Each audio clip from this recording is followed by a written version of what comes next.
Depois dele ter ressuscitado. Eu creio que deve estar no YouTube da igreja, a primeira parte, se você perdeu, pode ver com mais calma. E esses são os textos lá em Lucas, no capítulo 24. Eles estavam chocados porque tinham visto Jesus morto e agora ele já está ressurreto no meio deles. E ele come na presença deles e ele diz, olha, foi isso que eu falei para vocês quando eu ainda estava lá, quando eu ainda estava antes da minha crucificação, que eu ia na frente de vocês, ia me encontrar com vocês, e estava escrito sobre mim na lei de Moisés, nos Salmos e nos profetas. E aí eles entenderam, né, o que estava escrito nas Escrituras. Depois a gente continua dizendo, Jesus reforça que eles são testemunhas, ele diz, olha, eu vou enviar sobre vocês a promessa do meu Pai, mas vocês devem permanecer na cidade de Jerusalém até que sejam cheios do poder. E aí diz que, levando-os para Betânia, ergueu as mãos, os abençoou e assim foi subindo ao céu. E a gente estavam com grande alegria, adorando, voltaram para Jerusalém, estavam sempre no templo louvando a Deus. A gente contou que os discípulos, quando viram Jesus morrer, eles entraram numa frustração tremenda, porque era o projeto de vida deles, e de repente aquilo tinha se acabado, Jesus havia morrido, e eles perderam a esperança.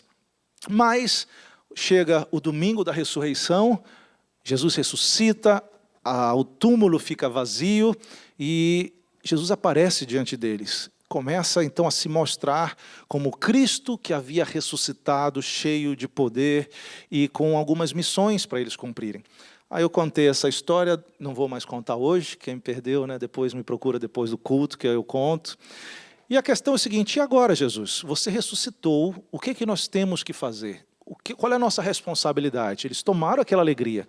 E nós vimos que, primeiro, Jesus cumpriu a missão que o Pai deu para ele cumprir aqui na terra. Em João, capítulo 17, diz, olha, eu te glorifiquei na terra cumprindo os teus mandamentos, cumprindo o que tu me mandaste para fazer. E Jesus, aí no versículo indicado, diz, olha, existe algo que vocês precisam fazer agora. Eu já ressuscitei, vocês perceberam isso, estão me vendo, ressurreto, mas tem algo que é responsabilidade de vocês fazer. E depois nós fomos ver que nesse texto vimos, estão mandando eu falar mais devagar para a tradução, me perdoe. Nós vimos nesse texto que os discípulos tiveram algumas experiências que têm que ser as experiências que nós, como cristãos, se dizemos que somos discípulos de Cristo, nós temos que ter essas mesmas experiências para a gente completar a missão que ainda não foi completada aqui na terra. Deus, da mesma maneira como tinha um plano para a vida de Jesus, Ele tem um plano para a vida dos seus discípulos. Não só aqueles 12 de 2000 anos atrás, mas todos os discípulos na face da terra. E semana passada nós vimos a primeira característica que nós devemos ter é ter uma experiência pessoal com Jesus. E aqui nesse capítulo, eles viram Jesus ressurreto, tiveram uma experiência, ouviram. Para a gente entrar no reino de Deus, nós precisamos de uma experiência pessoal com Jesus. Não adianta seguir uma religião, não adianta vir para essa igreja, se nós não temos a experiência pessoal, a experiência transformadora, onde Jesus se mostra para a gente, onde o Espírito dele vem morar no nosso coração, a gente reconhece os nossos erros, os nossos pecados, a gente se arrepende e diz, Jesus, me ajuda agora a viver uma vida conforme tu queres. Esse é um primeiro ponto. Segundo que nós vimos aí. Vamos lá, deu alguma travada aqui. Jefferson, dá para dar um toque aí? Eu acho que travou alguma coisa. Tiveram revelação das Escrituras. Eles leram na Bíblia que eles tinham, eles ouviram Jesus explicar para eles, olha, o que está escrito por Moisés, o que está escrito nos Salmos, as profecias, o que os outros profetas escreveram, era que eu tinha que vir, eu tinha que morrer e ressuscitaria. Eles começaram a entender coisas que antes estavam ocultas para eles. E quando a gente busca a palavra de Deus, com o Espírito de Deus nos ajudando, nós vamos começar a ter revelação. A gente vai começar a conhecer Jesus e esse conhecimento vai começar a nos transformar. Eu sei que tem gente aqui que não era do jeito que você é hoje. Antigamente você era uma pessoa mais complicada, é ou não é verdade? Mas Jesus está falando com você ao longo dos tempos e Jesus vai te transformando. O pastor Miguel até falou, acho que um tempo desse, né, dele, como era antes de aceitar Jesus. Eu não consigo imaginar o pastor Miguel sem ser pastor. Você concorda comigo? Cara de santo, homem de Deus. Olha que beleza. Mas quando de nós éramos pessoas terríveis, mas Jesus veio, nos resgatou e até hoje continua tratando com a gente. É ou não é verdade? Comigo, Deus ainda está tratando, né? Ainda tem uma longa jornada pela frente. Mas nós estamos nesse caminho de transformação. E isso vem quando a gente tem revelação da Escritura. As Escrituras, Jesus começa a falar. E quando Ele fala, Ele vai mudando a nossa vida. Vamos mais para frente. Última coisa que vimos semana passada. Eles foram cheios do Espírito Santo. No dia do Pentecostes, eles estavam reunidos porque eles obedeceram à ordem de Jesus. Eles estavam lá no cenáculo e houve um vento. E começaram a ver uns foguinhos assim na cabeça de cada um. E ali o Espírito Santo encheu eles. E uma prova que isso aconteceu foi que eles começaram a falar em outras línguas que eles não mesmo conheciam. Eu contei aqui o testemunho do irmão que era feio, que foi batizado, também assim, não? Não vai ter tempo para hoje, tá bom? Depois do culto você me pergunta, estou com muitas dívidas para depois do culto. É muito interessante esse testemunho. Meu avô viu um irmão que diziam que ele era muito feio falando em língua, mas esse é só o teaser, né? Depois você me pergunta. Ser cheio do Espírito Santo é algo que todo discípulo de Jesus precisa para cumprir a missão que nós temos aqui na terra. Porque a missão da igreja é uma missão espiritual. Se é uma missão espiritual, nós precisamos de capacidade espiritual para fazer isso. Porque não é a minha inteligência de homem que faz as coisas de Deus acontecer. É o poder de Deus, através de cada um de nós, que manifesta a vontade de Jesus. Vamos então entrar nos pontos novos. No verso 50, diz que Jesus levou eles para Betânia, levantando a mão, os abençoou. Enquanto abençoava, ele foi levantado ao céu. Quero te dizer que os que seguem a Jesus são pessoas abençoadas por Deus. Às vezes, talvez a gente não tenha tanto dinheiro como os ricos daqui de Beverly Hills, esse negócio todinho, mas melhor do que dinheiro é nós termos a bênção de Jesus sobre a nossa vida. A bênção que nos faz prosperar, mas não traz dor com isso. Que coisa boa, às vezes a gente vive num local humilde, simples, mas temos a paz. Quantas vezes a gente já ouviu falar de pessoas que são cheias do dinheiro, mas vivem um verdadeiro inferno na família, vivem uma frustração, estão em situações ruins, mas os filhos de Deus, no meio da dor, recebem a bênção do Senhor Jesus. E no momento até da tribulação, sabe o que Jesus diz para nós, discípulos? O mesmo que ele disse para o apóstolo Paulo, que era um homem de Deus, era um crentão, você concorda comigo? Paulo era fora de série, e Paulo tinha um problema, e ele pedia a Deus, muda esse problema, e Jesus disse, Paulo, a minha graça é suficiente, porque enquanto você está sendo fraco, eu estou te aperfeiçoando, eu estou mostrando o meu poder. Então, se você hoje está passando por dificuldades, saiba que mesmo nisso Deus está te abençoando, porque Ele revela a força e o poder dEle no meio da tua limitação, no meio da tua fraqueza. Vamos correr um pouquinho para os 3 últimos pontos para a gente terminar. Versos 52 e 53 eu gosto muito. Todo discípulo de Jesus que quer cumprir a sua missão aqui na terra, deve cumprir o que está nesses 2 últimos versos do Evangelho de Lucas. Diz assim, eles o adoraram e voltaram com grande júbilo para Jerusalém, e estavam sempre no templo, louvando e bendizendo a Deus. E você concorda comigo que essa é uma característica que hoje, nesse momento, a gente pode estar vivenciando isso? Eles estavam adorando a Deus. O que é adorar a Deus? É a nossa resposta a quem Deus é. Todas as pessoas que tiveram uma experiência com Deus, eles o adoram. Ou seja, eles se prostram e dizem, tu és Deus, eu sou um mero homem. Não somente isso, eles louvavam a Deus. O que é louvar a Deus? É expressar nossa gratidão pelo que Deus faz por nós. Eu tenho certeza que cada pessoa que está aqui tem um motivo ao menos para agradecer a Deus. Quantos estão respirando aqui? Todo mundo, eu sei. Já pensou se lhe cobrassem para respirar, gente? Plus taxes. Ia ser uma dificuldade. Deus nos dá gratuitamente o ar e tantas coisas. Nós devemos reconhecer, Deus, isso vem de Ti. O Deus que nos abençoa tem feito coisas que devem nos levar a ser gratos a Ele. Fazer rapidinho, eu creio que eu já contei aquela história do profissional, que era uma pessoa boa de vida, e ele corria pela cidade, e ele começou a ver que havia uma esquina, tinha uma feira, e tinha um rapazinho que vendia laranjas ali. E naquele saco de laranjas ele tinha a placa 50 cents. E aquele homem corria, uma pessoa bem de vida, e ele correndo por lá, ele olhou, eu vou começar a ajudar esse rapazinho, esse menino, esse adolescente. No dia seguinte ele tinha uns 50 cents aqui no bolso dele. Quando chegou lá, ele chegou e só fez jogar os 50 cents e continuou correndo, ele não pegou a laranja. E o menino ficou meio encucado, poxa, ele só jogou a moeda. Dia seguinte, lá está o homem correndo, jogou mais 50 cents, continuou. Não pegou a laranja. E olha, primeira semana, segunda semana, primeiro mês, todo dia naquele horário, lá vinha o camarada correndo, jogava os 50 cents e ia embora. E eu também, esse profissional, ele é curioso. Será que esse menino não tem curiosidade de saber por que eu estou fazendo isso? Aí um dia, depois de muito tempo ele fazendo isso, meses, correndo, chegou, jogou a moeda, e o menino se levantou nesse dia e disse, ei, ei, ei, ei! Foi correndo atrás do homem.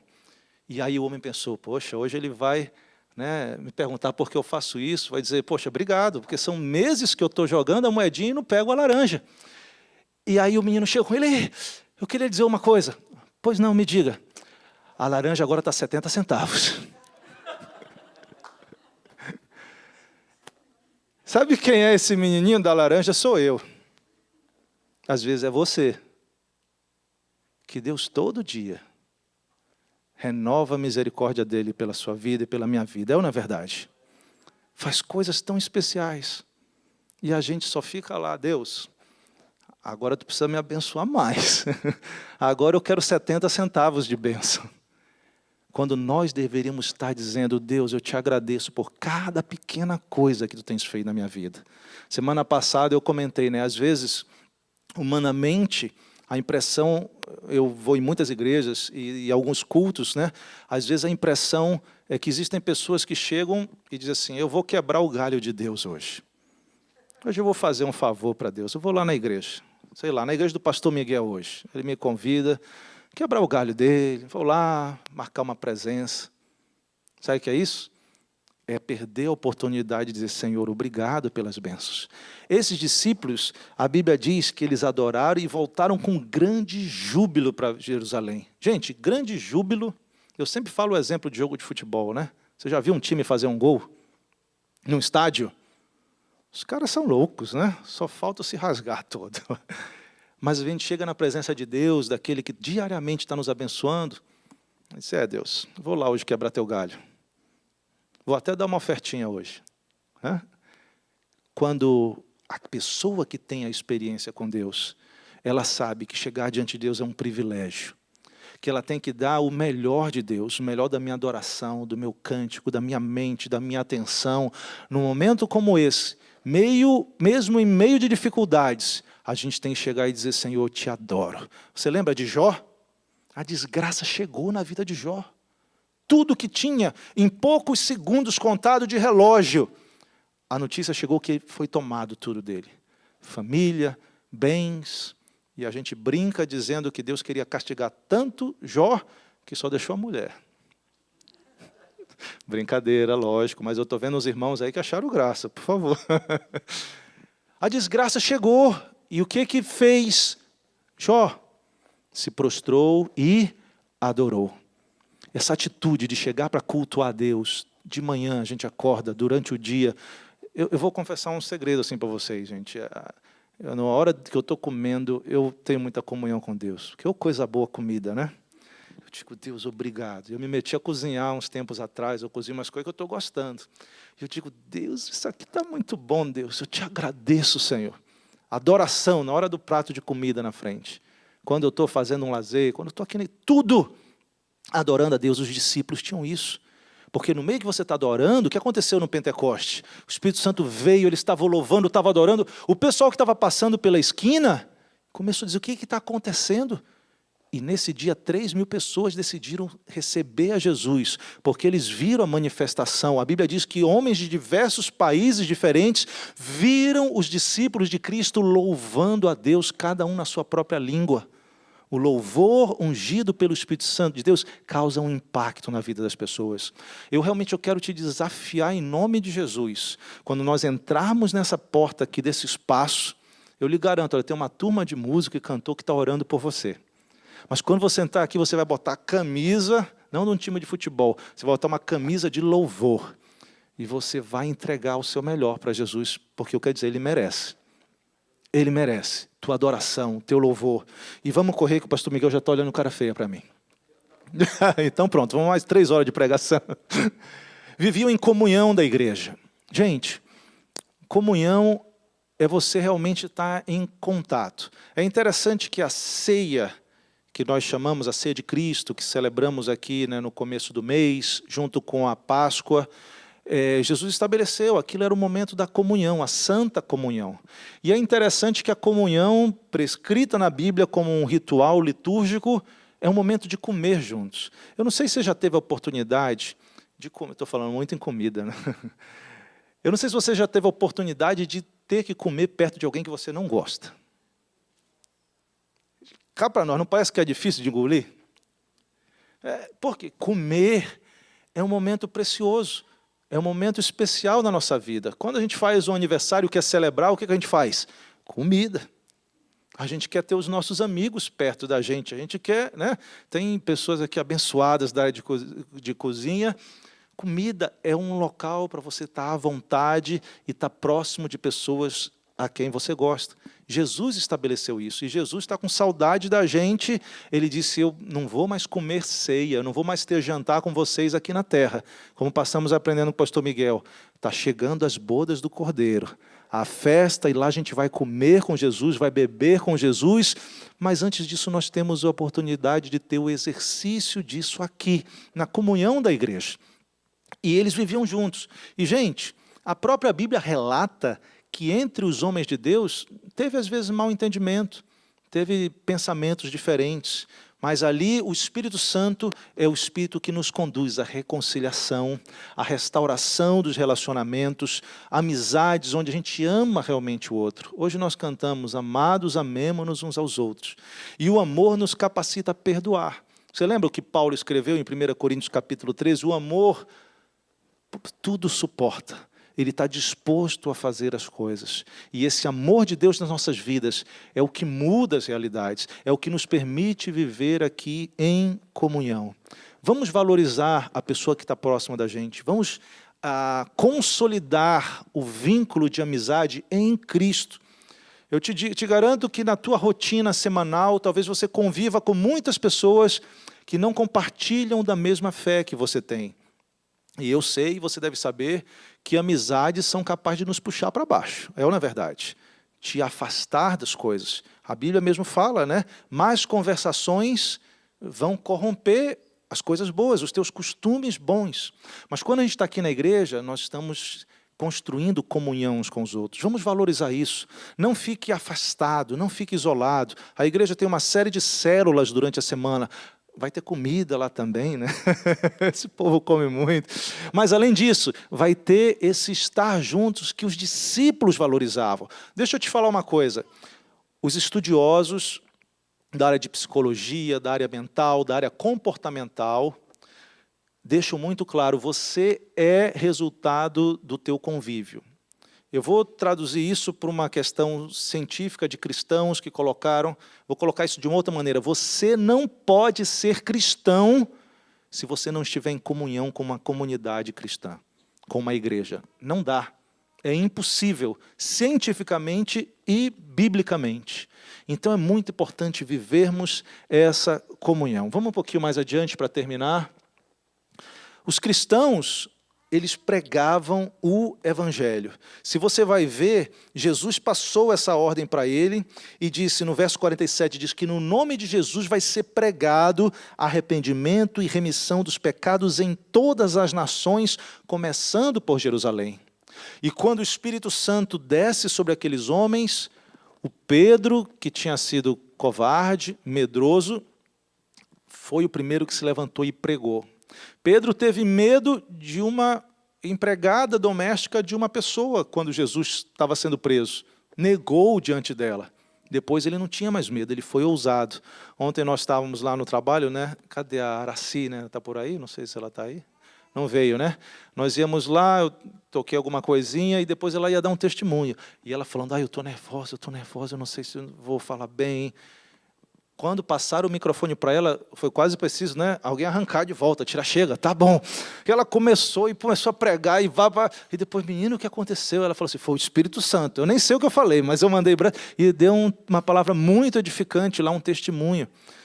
Todo discípulo de Cristo, naturalmente, ele vai querer compartilhar a experiência que ele teve na sua vida. Quantos aqui são pais e mães? Muita gente. Deixa eu te fazer uma outra pergunta. O seu filho frequentou, logo depois de nascer, as aulas de como mamar? Não? Mas e aí, gente, como é que ele fez? Mamou? Sabe por quê? Porque existem coisas que são características de quem está vivo. O bebê vai chorar porque ele quer se alimentar. E é como que um instinto natural. Nós não precisamos nascer para voltar na barriga da nossa mãe para um novo nascimento. Nós nascemos espiritualmente.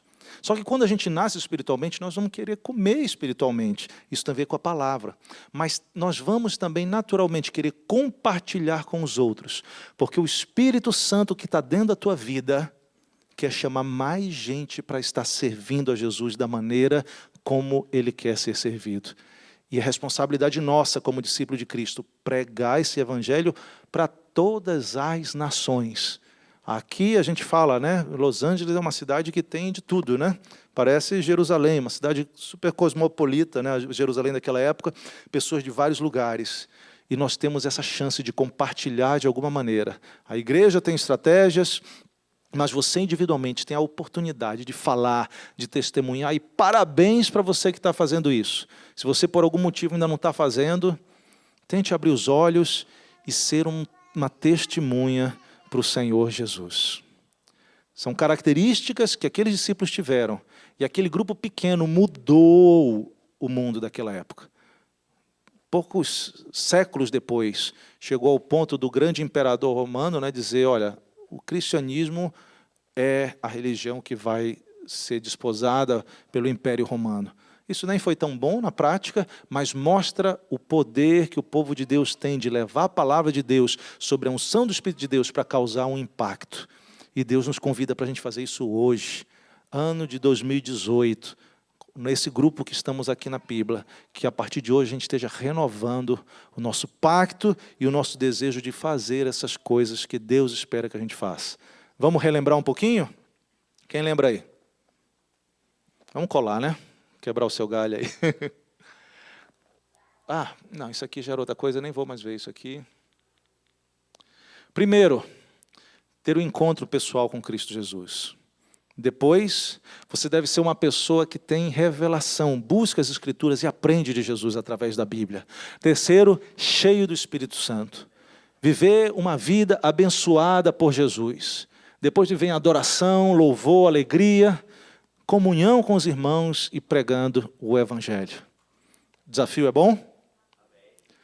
Mas o Espírito Santo está para nos capacitar para fazer isso. Hoje nós vamos ter chance ainda para uma parte prática aí, talvez mais de um cântico de adoração ou dois. Não sei se o pastor Miguel quer fazer alguma oração já agora e depois...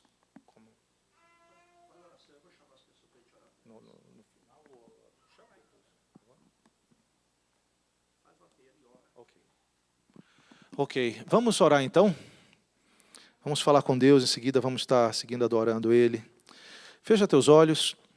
Nós falamos hoje sobre um encontro pessoal com Cristo Jesus. E a Bíblia nos ensina como isso acontece. Você precisa crer crer que essa mensagem é verdadeira, crer que Jesus é o Filho de Deus. Se você crê, é porque Deus já fez algo no teu coração. A segunda coisa que é necessária é você confessar, é você assumir Jesus Cristo como o Senhor da tua vida, quem vai dirigir a sua vida. Eu sei que muitos já tiveram essa experiência transformadora e que tem sido uma bênção. Porque quando isso acontece, você sabe que você tem um destino, que é estar com Deus por toda a eternidade. E hoje nós estamos falando a palavra de Deus nesse lugar. A palavra de Deus está sendo pregada. E se você nunca teve esse momento de fazer um pacto com Deus e dizer, Jesus, eu quero entregar a minha vida a Ti. Eu quero que Tu sejas o meu Senhor. Eu reconheço que eu preciso de Ti. Nós queremos orar agora por você. Se você nunca fez isso, mas hoje você deseja dizer, eu quero, Jesus. Eu quero entregar minha vida. Enquanto nós estamos assim, de olhos fechados, eu te convido a levantar uma mão em sinal de receber a salvação em Deus. Perdão de pecado, transformação de vida. Se existe alguém, levanta a tua mão, nós vamos orar por você e Deus lá no céu vai estar olhando para você. E isso vai ser uma mudança total de vida. Deus vai escrever um novo momento, um momento verdadeiro para a tua vida. Se existe alguém, levanta a mão bem alto para a gente poder ver aqui e orar por você e pedir a bênção de Deus sobre a tua vida. Aleluia. Nós vamos fazer o seguinte, eu vou fazer essa oração, as pessoas que levantaram a mão, você vai repetir depois de mim. E toda a igreja vai repetir juntos, para a gente fazer isso, ajudar os nossos novos irmãos que nesse momento estão dizendo, eu quero receber, Jesus, a Tua vida na minha vida. Repitam todos após de mim, Senhor Jesus, neste momento, eu Te entrego a minha vida. Eu reconheço que sou limitado, eu reconheço que tenho falhas, mas neste momento, eu Te peço perdão dos meus pecados. Vem morar na minha vida, através do Teu Espírito Santo. A partir de hoje, eu quero Te servir. Eu quero fazer as coisas que Te agradam. Eu quero aprender como andar no caminho que leva ao céu. E eu Te agradeço desde já, por tudo que Tu vais fazer na minha vida. A partir de hoje, eu oro assim, com fé, em nome de Jesus. Amém. Todos de olhos fechados ainda. Senhor, Te damos graça por estarmos aqui na Tua casa, Te celebrando. Estamos cumprindo o mesmo que aqueles discípulos de 2000 anos atrás faziam. Estavam no templo com alegria, louvando, tendo comunhão, estavam adorando a Ti e nós queremos viver dessa maneira, hoje e sempre. Tua igreja está reunida, Senhor, recebe o nosso louvor, recebe a nossa gratidão, que o Teu nome siga sendo exaltado e que o Senhor esteja nos tomando para cumprir todos esses propósitos que nós vimos hoje, em nome do Senhor Jesus. Amém.